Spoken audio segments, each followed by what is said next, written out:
Stephanie Pomboy is an economist. She founded Macro Mavens, where she is the CEO. She joins us tonight. Stephanie, thanks so much for coming on.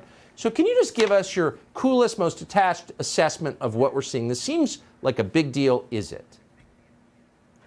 Well, I mean, I can't believe that you're not allayed by listening to Treasury Secretary Yellen. I mean, clearly she's got the situation in hand. I also am just stunned, Tucker, that you don't believe that diversity, equity, and inclusion are the root of a sound financial system. I mean, come on, where have you been for the last year, Tucker? It's time for the kids to be clearly quiet and let's get some real economists here who aren't just repeating Atlantic articles. This is insane. It is absolutely insane. And the layers of insanity. I mean, I can't even believe the videos you showed about the people at SVB,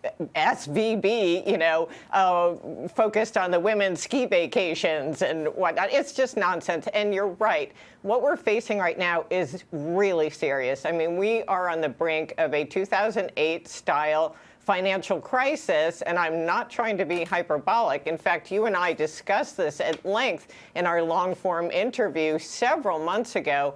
And at the time, the Fed hadn't even raised rates nearly as high as they have today. And I was saying, look, you don't raise rates in record fashion on an economy toting record leverage at maximum speculation and expect no consequence. I mean, this was clearly going to happen, and now we're seeing the weak links in the chain break.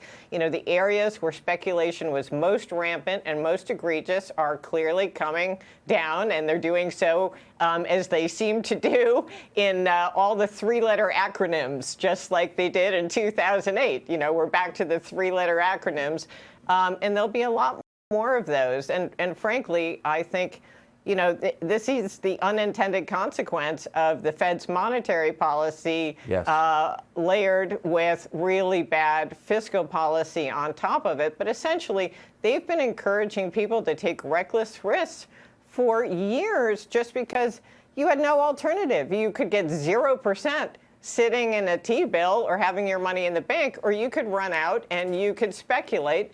And that's what they've done, and that's all coming back to bite them hard. And we've got some major consequences coming at us. And I think it's going to devolve very rapidly because of all the leverage that's been built up here. It's exactly right. If you treated your children like the Fed has treated Wall Street, your kids would all be in rehab.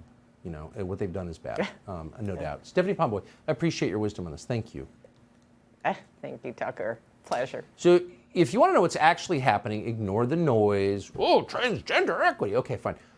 And in response to that pretty sensible suggestion, Cori Bush, do you know what she did? She called him a racist. A philosopher who has previously espoused white supremacist views. This is the witness the Republicans invited to discuss issues of energy security. He came here to promote fossil fuels, which we know are disproportionately harming and killing Black and brown people. Will my Republican colleagues condemn white supremacy and work with us to ensure this committee engages in advancing good and reducing harm rather than perpetuating it? That is respect.